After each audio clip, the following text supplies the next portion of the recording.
One. Good morning from Miami Beach. This is Dr. John Bennett, broadcasting for Neurosurgical TV. Today we have the pleasure of having Iype Cherian, broadcasting from New Delhi. He's in transit. He's, well, New Delhi, I'm not sure, Kathmandu maybe. Iype will tell us. Anyways, Iype is going to be presenting Robotics and Neurosurgery, the future. But first, let's go around and introduce the panelists. Good day, Warlocks. Good day. Hi. Could you please tell us about yourself, please? Okay, my name is Warlak. I am the last neurosurgery resident from Thailand. Yeah, nice. Okay, very welcome, Warlocks. Okay, Vlad, welcome. Hi to everyone. Hello, Okay. Nice to meet you. Vlad, could you please tell us where you work, where you're at, etc.? Well, actually, I think I'm the youngest one from this presentation. I'm a third-year student at Faculty of Medicine and Pharmacy, Carol Davila from Bucharest. But I'm willing to hear about your presentation, and I'm looking forward to participate at it. Well, welcome, Vlad. Yes. Okay, Jitin, welcome. Jitin, could you please introduce yourself?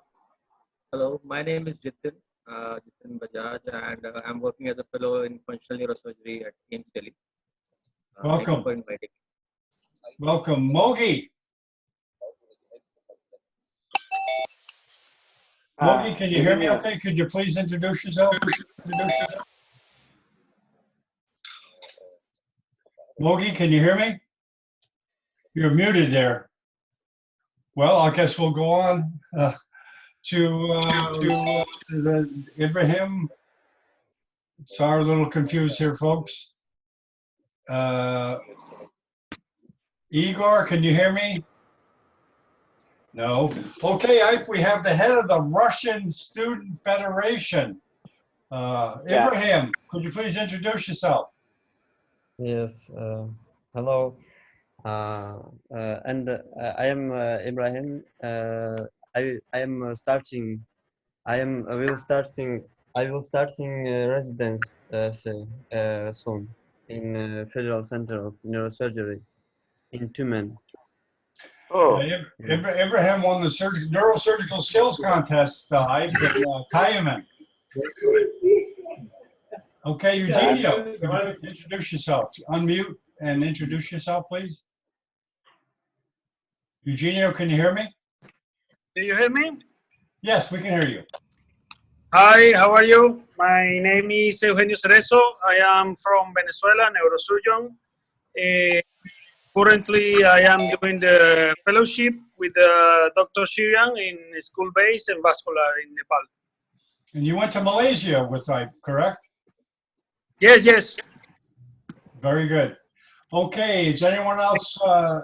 Dr. Sumiat Mo, hello. Could you please unmute yourself and introduce yourself? Yeah, nice to meet you. I'm Sumia Mo from Myanmar. Yeah, and the third year neurosurgical student. Welcome. Neurosurgical resident. Yeah, Thank yeah. you Now for- training at the Kiki. Okay, thank you for coming. Okay, Iype, thank you for coming, and it's all yours. okay, guys. So, well, first thing first, the videos are going to be played. Whatever videos I have will be played by Eugenio. So before that, I wanted to know, I mean, we have a mix of neurosurgeons and a mix of medical students. So I really, I'm trying to figure out a way that I can get people to understand as to what is robotics and what it means in neurosurgery. So at the moment, we are doing a project with the University of Alicante, and we were there a couple of months back, and we were looking at what robots can do in neurosurgery. And plus, you know, for the last 10 years, we've been looking at NeuroArm, which is being developed by Garnet Sutherland at Calgary. So this is the only robot which has been used, and the first robot which has been used for a neurosurgical procedure for a suprasellar meningioma. Now, about when it comes to robotics in neurosurgery. First things first, this is the future. There is no question about it. So if you ever saw what, I mean, when I went to Malaysia, I was fortunate enough to show Eugenio and Juan as to what robotics means in neurosurgery, and I'm sure they will agree with me that robotics is the future. Now, what differences does robotics get into neurosurgery? This is what we're going to discuss today. Number one, you know, when the first cars came, I was telling Eugenio today, when the first cars came, we had just transformed from horse carts to car. So the first car looked very much like a horse cart, big wheels, huge wheels, the driver sitting in the center with a large steering wheel, and then the passenger sitting behind him. And we even looked at the power of these cars in horsepower. Not, you know, there was the unit for measuring the power of these cars were in horsepower. So then we understood that maybe a horse cart is a completely different thing from a car. And now the modern cars have evolved so much that, you know, it's if you take a horse cart and a car, it's completely different, right? So this is what's happening in robotics right now. We are trying to simulate at present with the Da Vinci robot or with the neuro arm or the neuro mate. We are trying to simulate the human arm. So we are trying to simulate the degrees of freedom that the human arm has, and trying to do surgery with under direct vision. So this is a folly. This is not what it should be. Robotics should be. Now, what are the advantages in the present world that we have compared to conventional neurosurgery? Let's look at just skull base. Because I'm a skull base surgeon, I'm going to look at just skull base. Now, let's take a scan.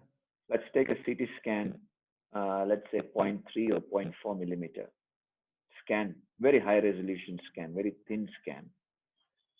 And let's create a virtual image of the skull base. Now, this is not going to change. There's not going to be brain shift in skull base, as you all know.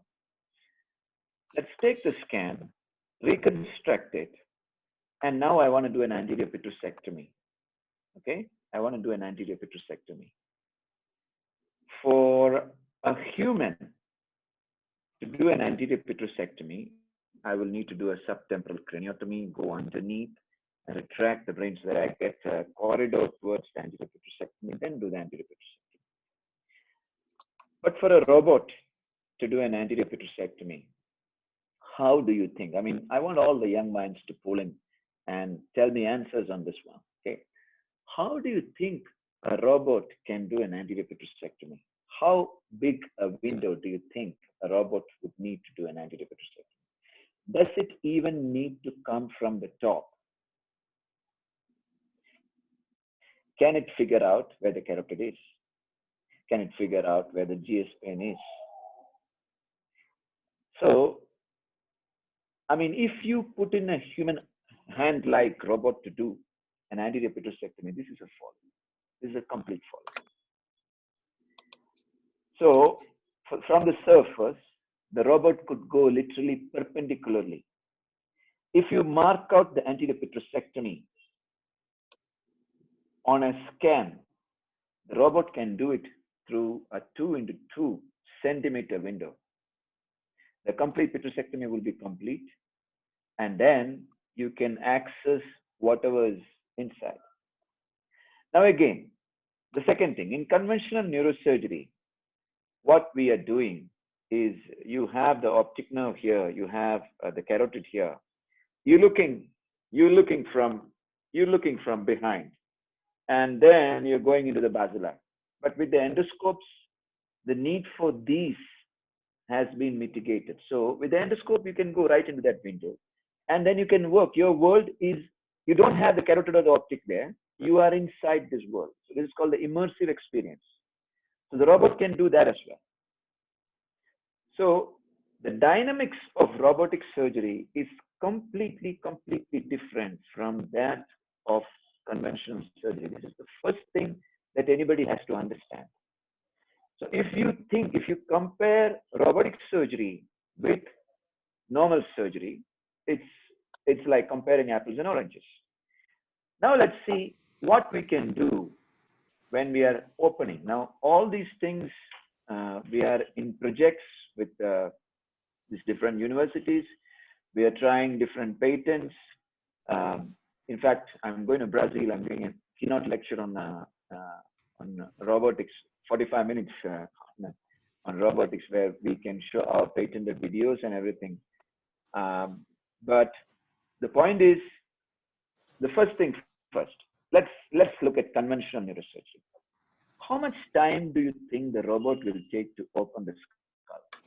And how do you think we can open the skull? I'm sure all of you will be thinking, you know, there are applicators where 4 burr holes can be done in less than 5 seconds, very precisely. And a craniotomy will be over. Of course, the dural attachments can be a problem, but then a craniotomy can be done in probably less than 30 seconds. If it is a normal, not so attached craniotomy, you can do it in 30 seconds.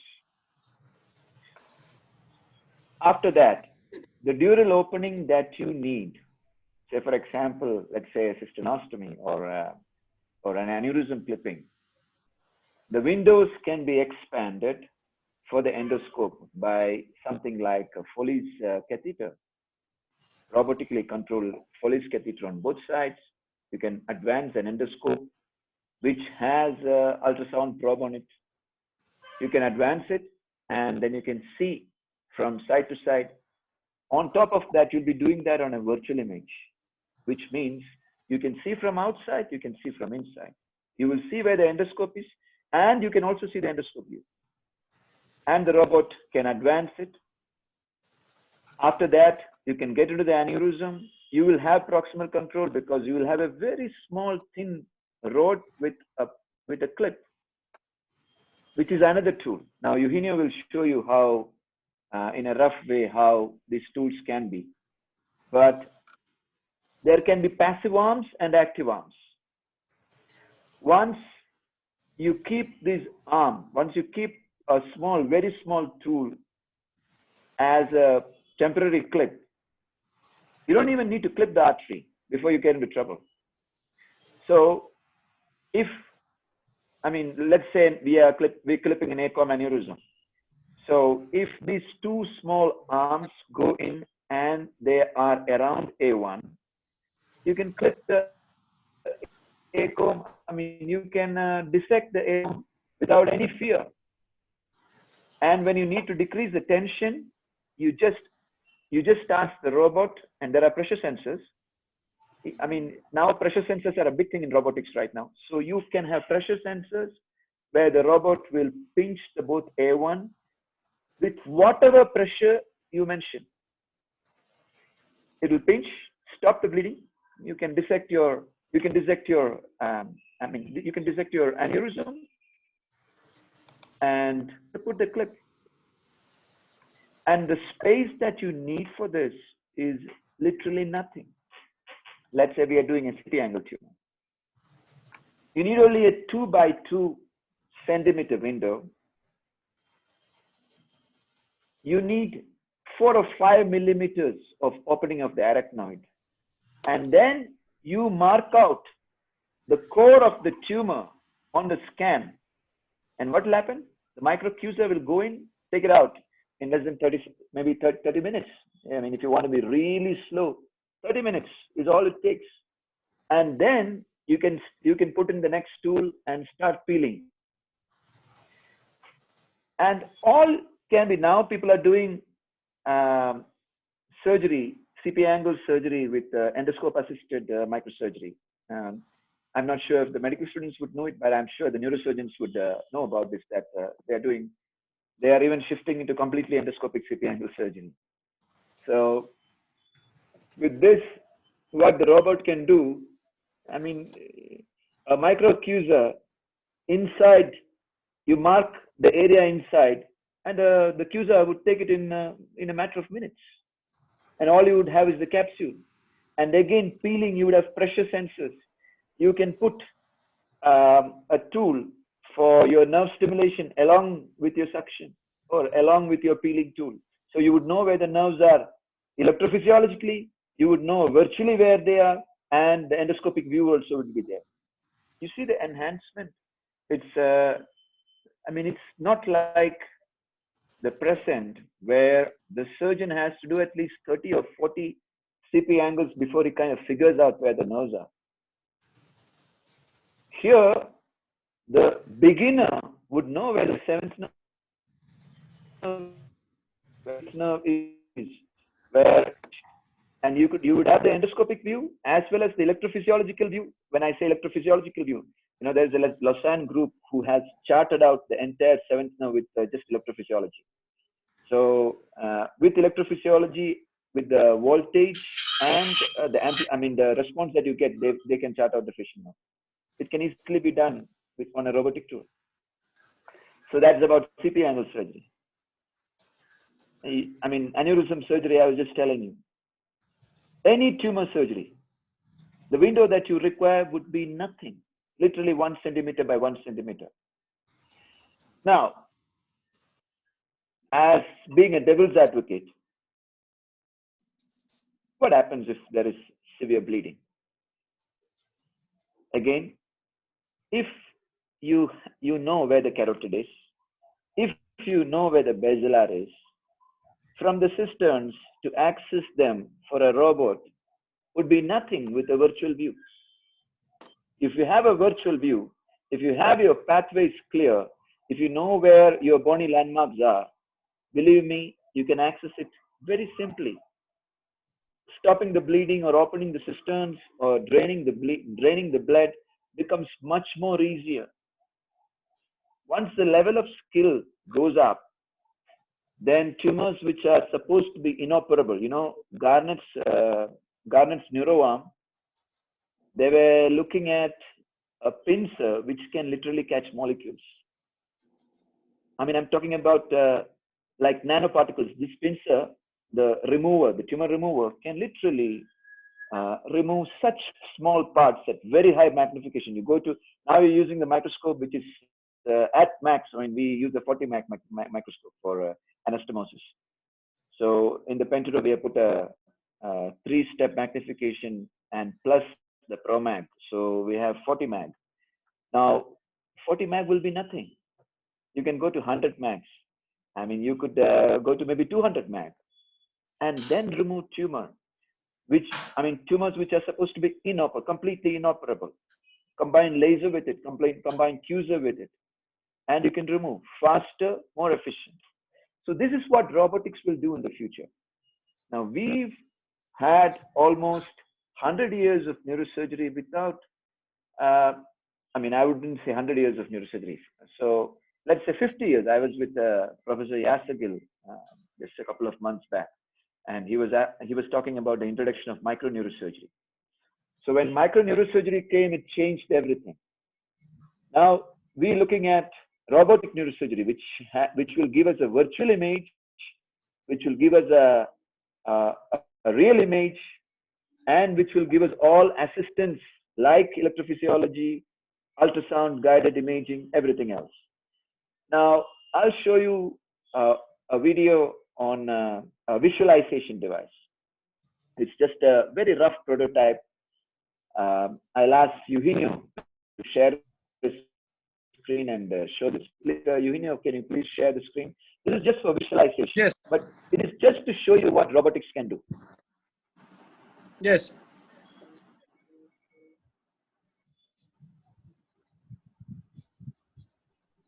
This is something we developed in the Alicante lab. The first prototype 6 months back. We are working on the visualization device, and yeah. Do you see my screen? Yes, yes, we can see it. Yeah. Okay.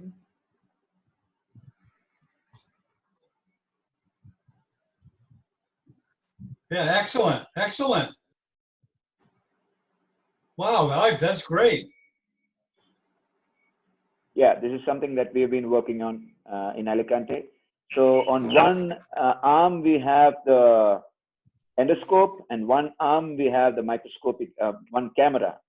So you can put a firewall so that these robots don't come into the place where you're operating.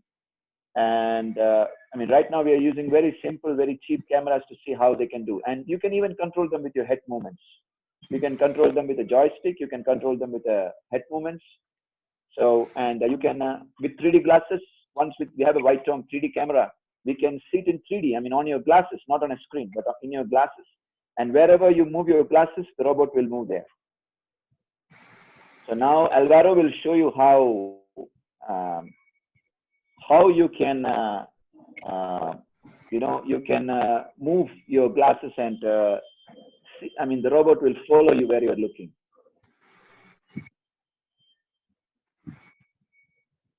See that mark? Yes. That is our area of interest. Now head movements.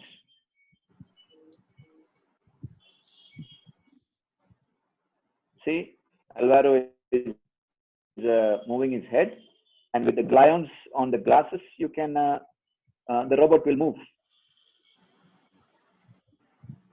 Incredible. And this is just a very, very rough unit.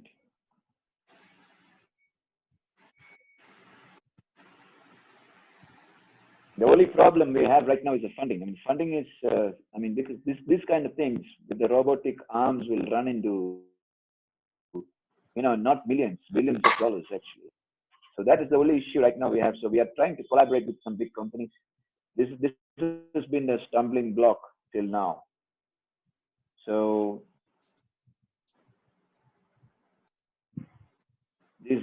these robotic arms are bigger, much bigger. But this can be used to assist. This can be used to go into, and you can add CUSA or yeah. Good job, Eugenio. That came out well.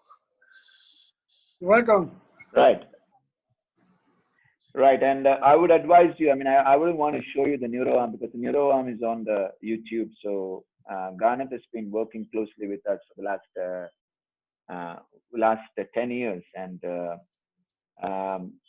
right now it's on the phase of neuroarm 3. But neuroarm 1, please see on the YouTube and you will understand what surgical robot looks like. But then, as I said, fusing conventional surgery with robotic surgery is not really the answer. So, I would like to hear from all of you because we have a mixed bag from everybody. I'd like to hear from all of you as to what's your idea. What would you think about robotic neurosurgery? Maybe we can start with Jitin. He's a neurosurgeon, and maybe Eugenio, Juan, and then Carlos.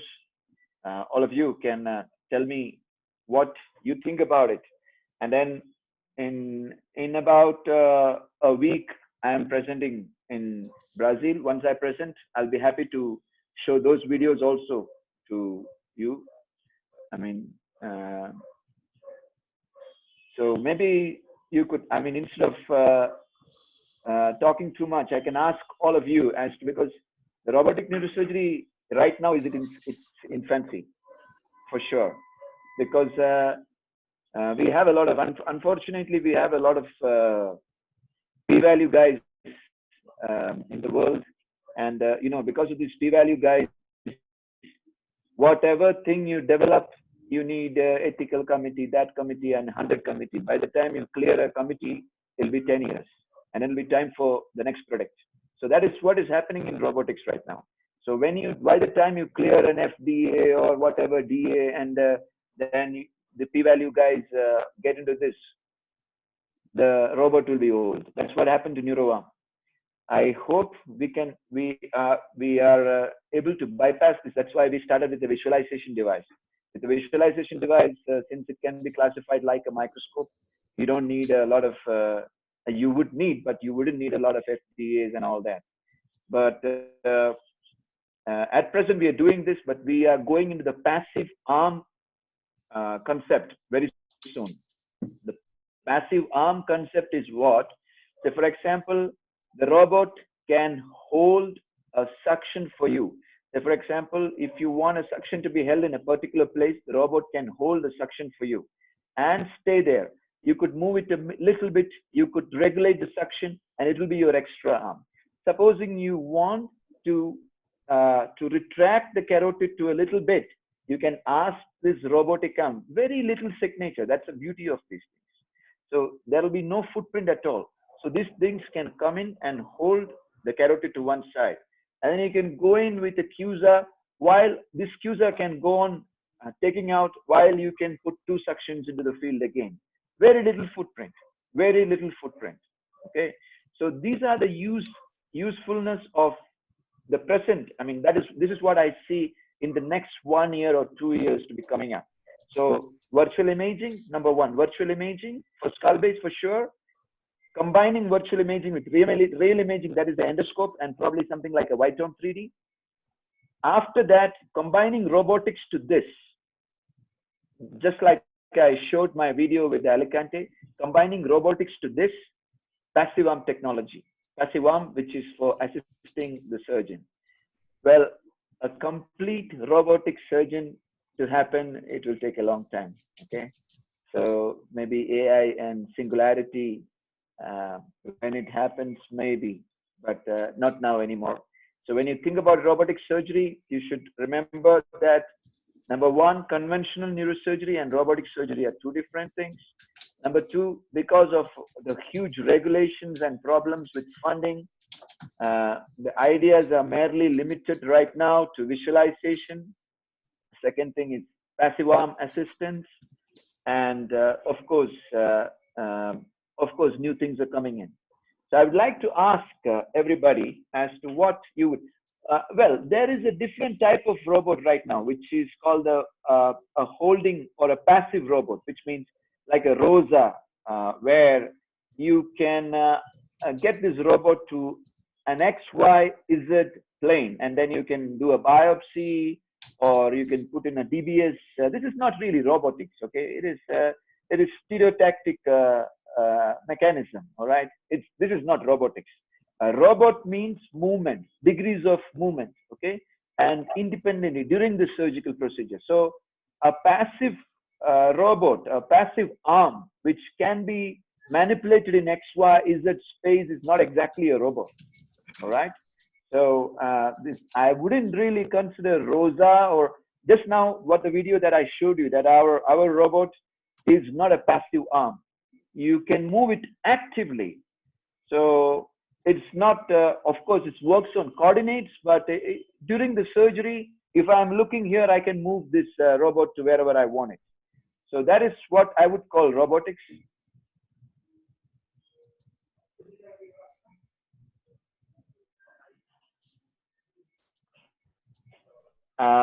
So, I mean, I would like to ask, maybe let's start with Jitin. Hello, sir. I have little experience with the ROSA, and as you said, only a static appliance. Hello, can you hear me, sir? Yes, I Hello? can hear. Hello? Yeah, I can hear. So, I think by your guidance, conventions, if we can combine all things, suppose a suction, QSA, an ultrasonic device, navigation thing, QSA, everything to a single instrument. Yes, robotics can be a very nice thing and can go and reset all the things in a small. Yeah, yes. I mean, this is our aim. All over the world, we are trying to do this. I'm going to Brazil next week, and we are Polo is one of the guys who's the old robot, the Da Vinci robot. Polo has done a lot of work on Da Vinci, and they are able to anastomose vessels with the Da Vinci. But still, the Da Vinci is a primitive robot, you know, it's really primitive robot. So we looking at really modern robots like our models are, you should check out Franca Amica, KUKA robot, Franca Amica. KUKA robot is a robot which is really good. I mean, it was playing the world champion in table tennis, you know. It can really play amazing with the world champion on table tennis. And the Franca Amica is another small robot, which is like a $10,000 robot. It is so precise that it can take a nail to the balloon and touch it, but not burst the balloon. And these are the type of robots that we are looking at right now. So I would like you to hear from you, what's your ideas on robotics? Because as you said, we can combine everything. Robotics is going to be the future of neurosurgery. Right.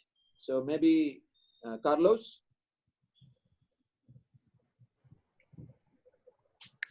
Hello. I think at this time in the world, the techniques that they are developed is must to use in all of areas of medicine.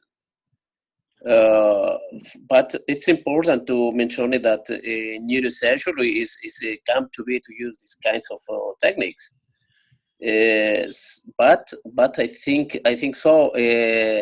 I spoke about this during this morning with my residents who came in and told me about the yes, he saw some videos in the United States where they're using the robots in neurosurgery.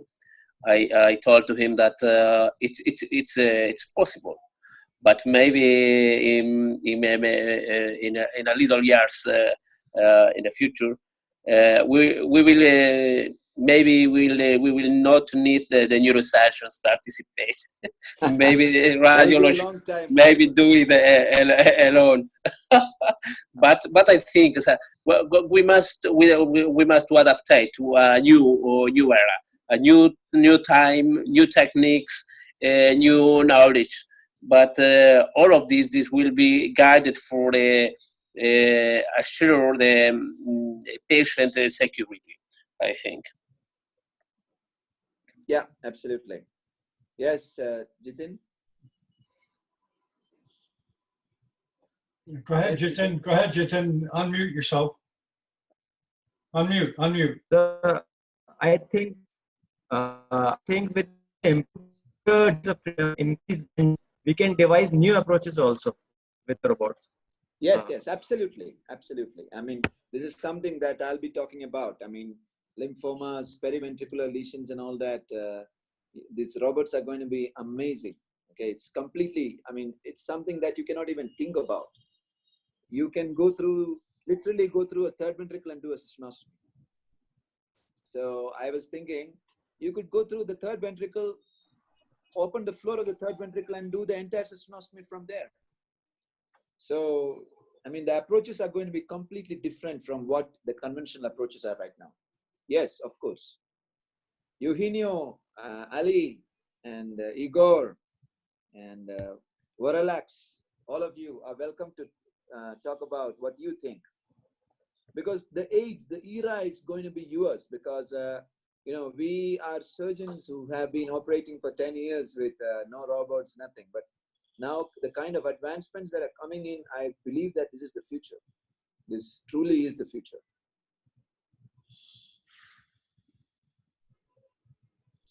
Yes, go ahead, guys. Hi. Yeah. I'm the person who used to think that for the robot technologies never accomplish like humans' abilities. But as I see that nowadays, as we are in the new generations, and I used to think that for the AI movie, it's never come true or some things. But as like nowadays, the world like goes so fast.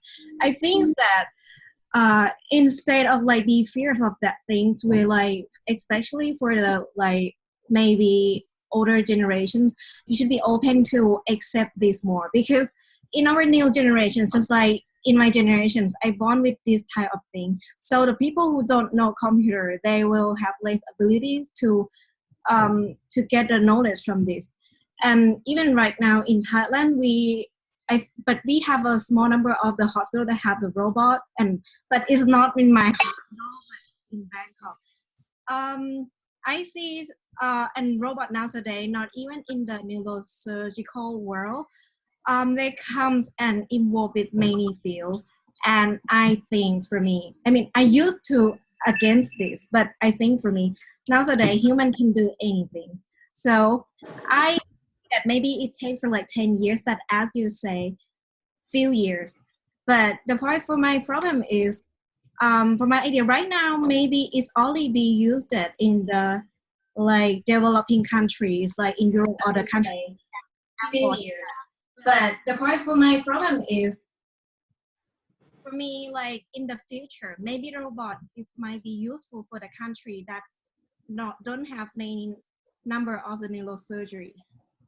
Like the countries that neurosurgery cannot be accessed. So we did not require any things that it can do like complex like surgery, because it's like some things that even the robot cannot replace us, like things like very complexities, very like have to use like meticulously, maybe especially vascular and neurovascular. But for some like biopsies or maybe some big huge tumor that you can like use your hand to grab that or something. So, and especially in the countries that have small number of the doctors and it cannot be replaced like in a few years. So maybe in the future, maybe robot, I hope that you will produce is to use this technology for help the people. But for the disadvantage, yes, surely it have a lot of advantage, but it still have high cost. So in my country, it's still like dreamy, but it's still fashions anyway. But I think that in the future, just like iPhones or like, you know, thing that we never think is going to be happen. But I think in the future, we're going to have the AI standing next to us while we do surgery. I believe that. That's my idea. Yeah. Two things you mentioned are very important. One is we are looking at endovascular robots. These are nanobots. So we are looking at endovascular robots, which can, if we have any problem in maneuvering any vessel or something, super selective catheterization thing, you can use a robot to do this. Okay. So endovascular robots are there. Now, you talked about robots being there in countries where there is no neurosurgical expertise. This is called remote robotic surgery. This also is something which we are looking at. Okay. But then what you have to depend on the ISP, internet service provider for this. I mean, and this is not something which is going to be viable. So unless a country has a separate satellite to relay things, it's not going to be a viable option. So remote robotic surgery as well as endovascular surgery, endovascular robotic surgery are two things which we are definitely looking at.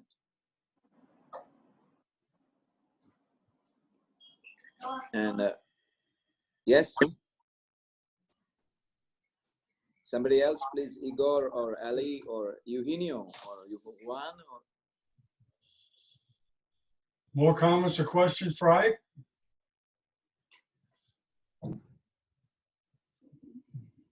Hi everyone. Go ahead. Hi, Ali.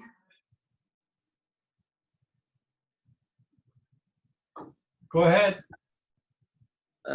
I wish you have a nice day. My view about, or my vision about robotic surgery, they will enter the field as a subspecialty, like vascular, like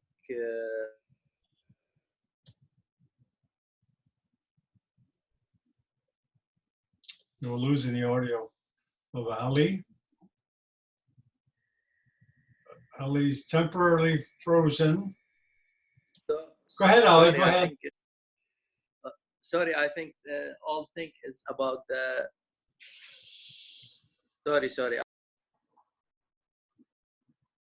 Okay. Go ahead, Ali. We can hear you.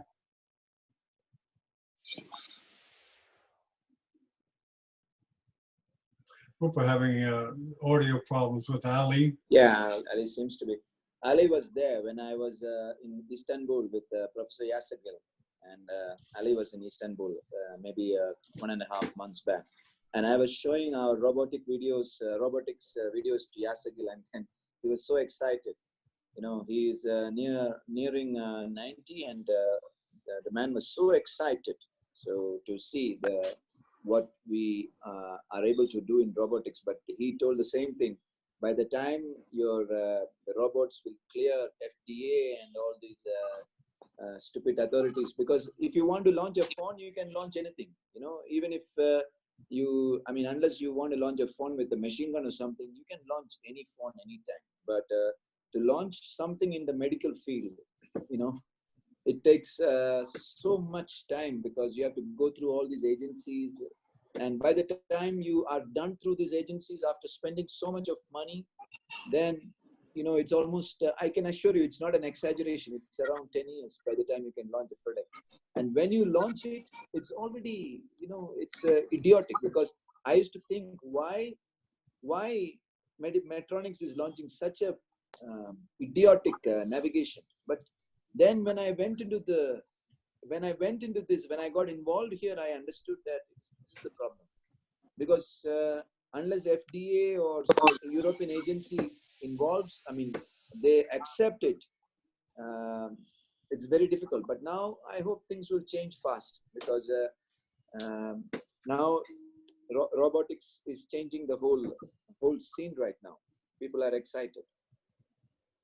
Yes. Sorry, Doctor, about the connection issues I had. Can you mute? Yeah, okay. I'm muting myself, guys. I can hear you guys, but I have a call.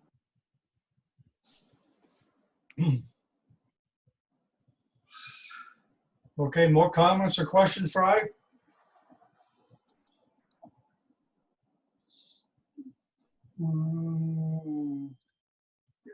Welcome, Dewang. How are you? Unmute yourself there, Dewang. Unmute. There you go. Hello, everybody. Yeah, I'm on duty at my hospital. I think that it is an interesting subject. I haven't any experience in robotics, especially in neurosurgery, but I think that with the development of the technology, especially the AI in diagnosis the disease, the robotic maybe will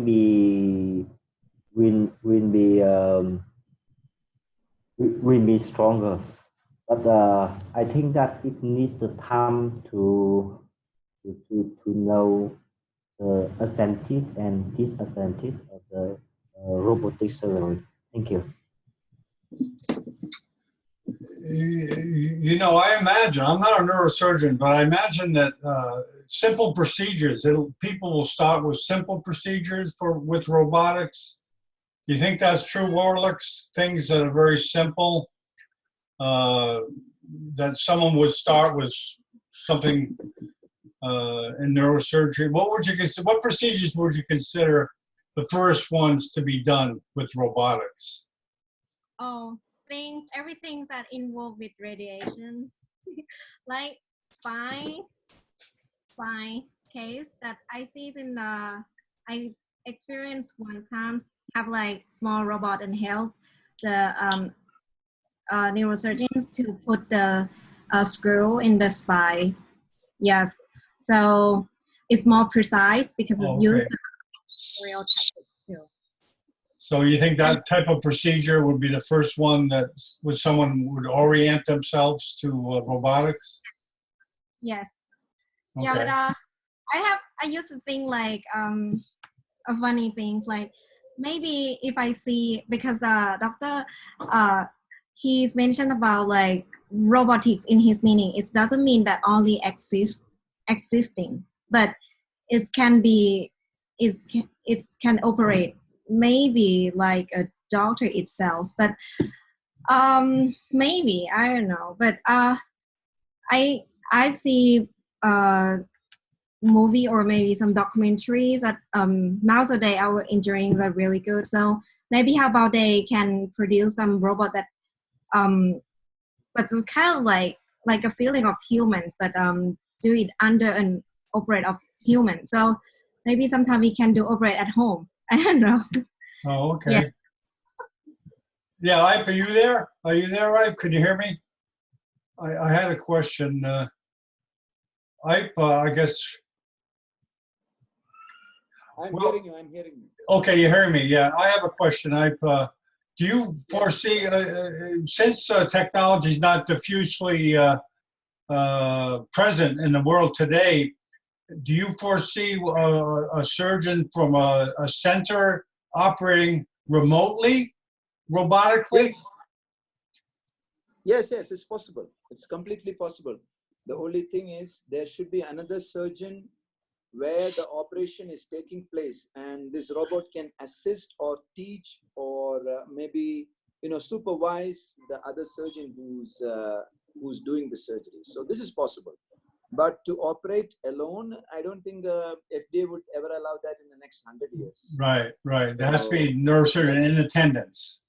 Yeah, so there should be a neurosurgeon or surgeon in attendance, and then the robot can, with the robot, remote robotic assistance can be possible. So this is something which we are looking at. Me, Garnet, Paulo, all of them are looking at these. So let's see how it goes. Oh, okay. Won't be done. Okay. Well, have you had experience, Iype, with robotics? Have you actually had your hands on a robot and doing some stuff, or how are you? How are you exposed to it? Yeah, so we went to Alicante this time and we did a virtual reality. On virtual reality with the haptic gloves, we tried to catch tissues, we drag tissues, and we cut with scissors. And this is the haptic gloves. So with this, we could feel when the tissue is being cut. The tissue image would be there, a 3D image would be there on screen. And when you cut it, you can actually feel the tension, and you can change it. According to the material properties, you could change it. So this is one of the this is one of our works in Alicante. So the programming, everything is going on so that we can put in accurate tissue properties into this, and we can also, and this time we could actually see the entire brain. We could get into the entire brain and see different windows. So Eugenio and maybe Juan should talk about it, because I took them to Spain with me. So maybe if they are there, they should talk about it too. Okay. Is Juan and Eugenio there?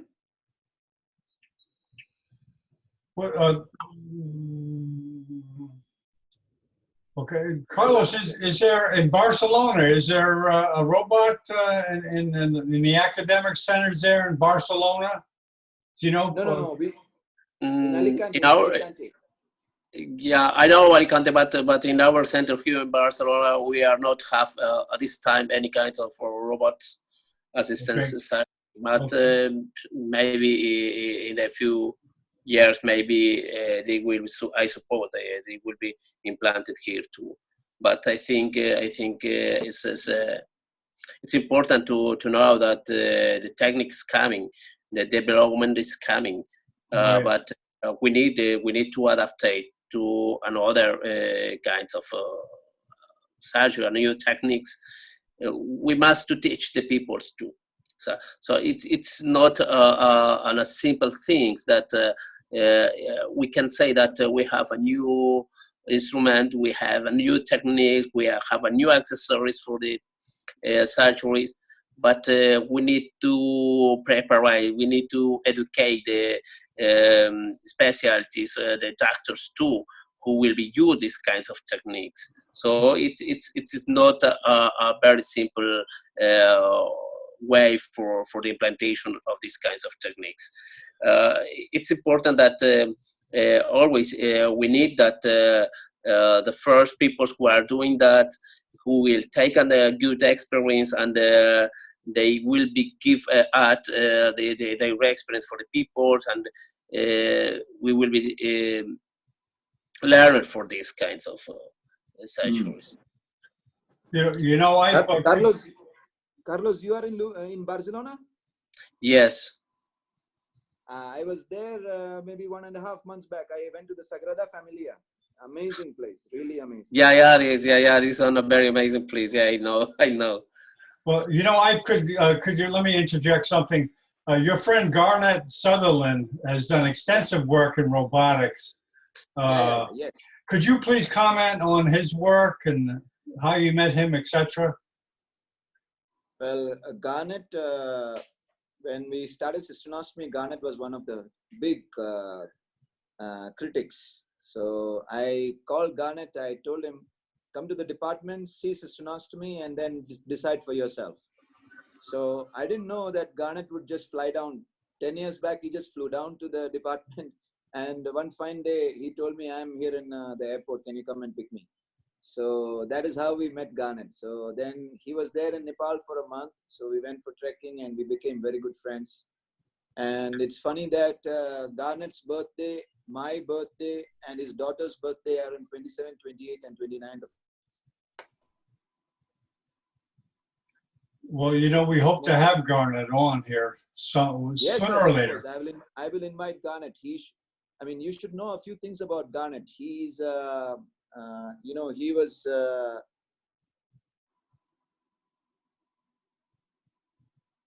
Okay, a little slowdown of signal.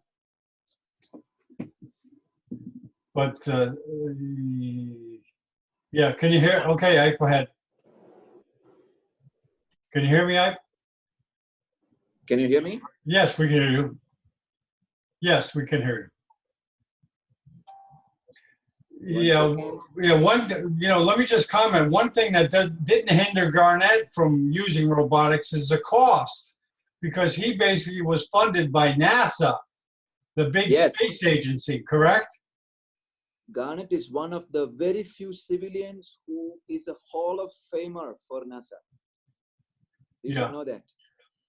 Yeah, Garnet is a Hall of Famer for NASA.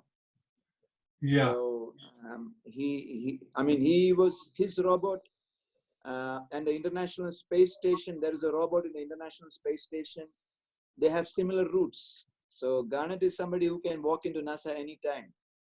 So he's doing fantastic work. His only thing is he probably wasted a lot of time trying to put conventional surgery into robotic surgery.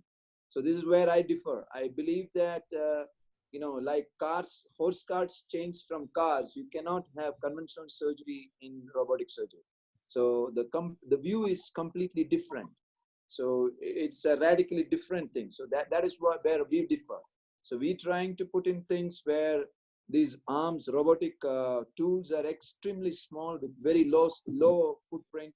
And instead of trying to get more and more movements and degrees of freedom and all that, we're trying to have multiple tools with small signature. You know, that applies to other areas of medicine with robotics. NASA funds a lot of robotic research to prosthetic arms, prosthetic legs. So they've made the most advances. But anyone can Google Garnet Sutherland. He's probably the lead. He's probably the leader in robotics and neurosurgery, right? Yes, absolutely. Yeah, Garnet has been in this for 20 years now. Okay. His work is monumental.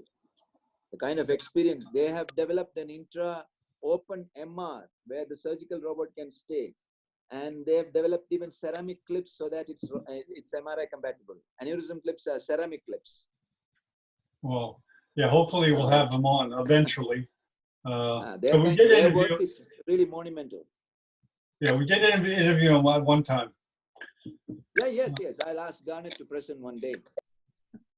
Yeah, there's a time difference. It's like 4 a.m. where he's at up in Western Canada, in Calgary, I believe. But Hira is there in Calgary. Hira is there. I mean, she is very close to football. So maybe Hira can go and talk to him and get him to present one day. Mm-hmm. Okay, very good. Sue Mayat Mo, you've been very quiet. Do you have any comments or questions for Iype? You can unmute yourself there, Sue. Yeah, it is my first day, and so I want to observe first and later where this get. Okay. Okay. Igor, do you have any comments or questions for Iype? Hi everyone. Hi. Yes, I have a question. I think the first robotic in neurosurgery we don't have in I'm from Ukraine. We don't have robotic in Ukraine, but I think the first step of robotic is endovascular surgery. Can you hear that, Iype? Are you there? I can Are hear you him. He hear me? thinks that the first step should be endovascular surgery. Yeah, I mean, I don't Endovascular completely agree with surgery. him, but yes, I mean, it will be a very important step though. Yes, why? I think why? Because the arms here we work is instrumentation and look the monitor, yes, when we have. And for robotics, the first step is simple for robotic because the manipulation with brain is very difficult for robotics because the pathway brain and hand vision it's very difficult for robotic. I think the start of the robotic in the endovascular surgery for my vision. Well, so do you think endovascular robotics would be easy, Igor? Yes, yes. I think it's future. The first step of robotics is endovascular surgery. Mm-hmm. Maybe. Yeah, I mean, we will see. But right now, we are working on open surgery in robotics. Of course, we are looking at endovascular robots also, but the size is a big problem, you see. So you must understand that the carotid is only, I mean, the space that you will get inside the carotid without occluding the flow is less than 2 millimeter. You know, you cannot have a robot which occludes the complete flow and then goes into the carotid retrograde. So this is not possible. So if 2 millimeter robot which can do something is not very easy. The only thing you can do is change directions. Maybe that is all what is needed, but you know, it's we are looking at it. It's not really easy. We are trying. There are these nanobots, so we are trying. Let's see how it goes. But when you say the endovascular surgery, the future will be robotics. Maybe yes, if because things are being you know, minimized right now. So maybe we would be able to make nano motors. With nano motors, you know, we are looking at the flagellate action and nano motors. So yes, maybe yes, but otherwise, open surgery skull base, we are looking at drills and other QSAs and other instruments which can go as tools. So we really don't have to manipulate brain, and even if it has to be manipulated, these are through tubes, small tubes. So it'll be like an endo tube. Yeah, small tube. So for example, if you have to take a tumor by the side of a third ventricle, you can enter the ventricle, and from the ventricle, you can have a small, very small tube going into the thalamus or going into the hypothalamus, and through that, you can remove the tumor. So this is technically possible. Only thing is how we make it practical. So we are looking at you know, different ways where we can do it in cadavers first, and once we can do it in cadavers, we will try and simulate it in animal labs. But to get a permission to do it in a patient is not easy, you see. Okay, so basically, a neurosurgeon has to make such precise movements. Is a robotic? You think a robotic arm could make more precise than humans? Easily. Easily. The tremor can say, for example, what I mean, this will be my last question. I need to leave right now, but let me assure you one thing. When we are doing I will tell you about how we are planning on this anastomosis. So for an anastomosis, if you have a 2 millimeter or I mean, let's say a 1 millimeter vessel, so you can magnify it to almost 40 times. Number one, you can put a grid on it, a grid, which is a laser grid on it. And the laser grid will give you A1, A2, A3 like that, okay? So on two ends. So you can ask a robot to put a needle through A1 at this angle, come out through A3, the next grid on the other vessel at this angle, and take a knot. This is not difficult for the robot. Okay, you Right. can have another robot to support it, give counter pressure at the margins of A1, and another robot, when it finishes, that counter pressure will go to A2, where the other suture is being taken on the other side. This can be done. So anastomosis will become really simple if you can do this. Okay, but this is not. This is only theory. In practical, during a scenario when there is brain swelling or you have a lot of fluid, lot of bleeding, this is not going to be difficult. This is not going to be easy. But technically, with grids and high magnification, you could actually put your hand put in a suture and then put your hand like that, where the robot will stay there, and then take the next suture and then put your hand like that, relax a little bit, and then complete your suture. You see? Can you do that when you are doing a occipital to P1 anastomosis or something? Is impossible, you see. Mhm. So these are the kind of things you can do with a robot. I mean, when you delve into this, the possibilities are so great. Mhm. Okay, guys, I need to go. I thank you very much for. Yeah. Yeah, okay. If we keep you here all day, if we could. Okay, thank you. Thank you for taking the time. Thank you, John. Thank you. Yeah, bye, John. Okay, bye. I'll see you. Okay. Okay, thank you. Okay, thanks everyone for coming. I'm just going to end the meeting formally. You can stay here, but let me just say I'm going to stop the recording. But thanks everyone for coming. Stick around.